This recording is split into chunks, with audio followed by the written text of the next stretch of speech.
Hello and welcome to another update video about XRP. We are here on Discord in our signals section for short-term updates, and yeah, let's start with a look at the chart from just a couple of days ago. My communication back then was that the price got obviously rejected in our resistance area. That's why we put resistance levels on the chart, because we want to see a reaction ideally, or at least we are watching for a reaction. I mean, sometimes resistance breaks, then that's a signal as well.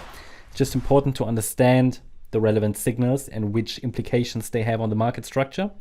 But the idea was, because the market got rejected in the micro resistance zone that was communicated, I'm assuming that a larger pullback is unfolding. That was actually on the 26th of August. It did now. Where are we? I think it's gone now. There you go, here.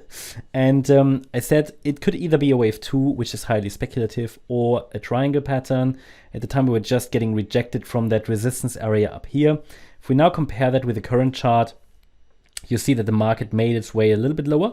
Price came down a little bit lower. I've added now a micro support region to the chart, just where we can watch for additional reactions maybe.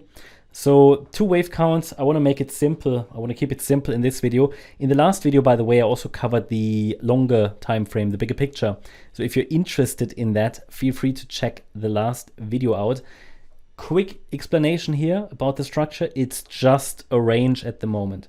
There are no 5-wave patterns in any direction. We're just moving in 3-wave corrective structures at the moment, and therefore there isn't really a clear direction that the market is taking that we could clearly follow, where we have a good, let's say, good confidence in the market's direction.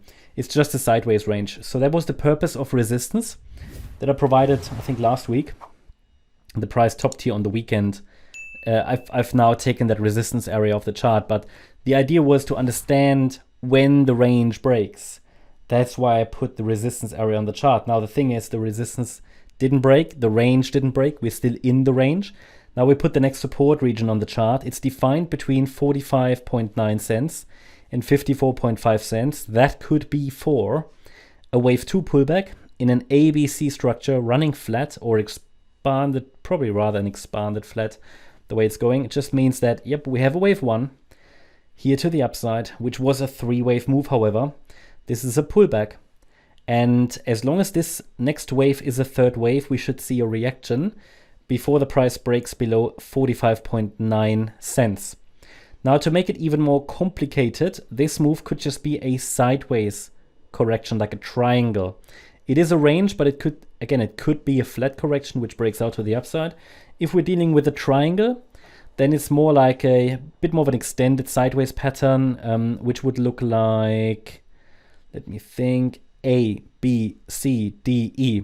And this triangle is valid because we're dealing with corrective structures to the downside, to the upside, to the downside, and a series of higher lows and lower highs. We don't exactly have enough waves in place to really make a triangle highly likely, but it's just moving in sideways corrective patterns. So it is something to consider, to watch for. If we're dealing with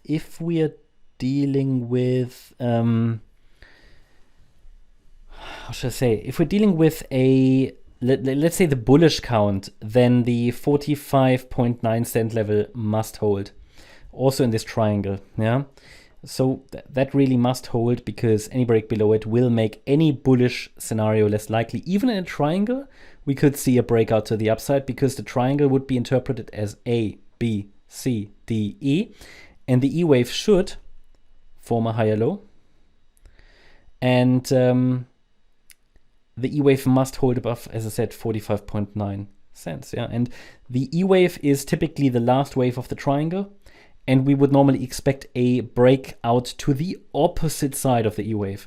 So still watching for potentially a bullish outcome here. It is important to note, however, that the it's not if I was giving you probability statements, like percentages, I mean, it would be very balanced. And the reason is because we're dealing with just sideways corrections. Had this move here in the beginning been a 5-wave move, it would be more clearly bullish.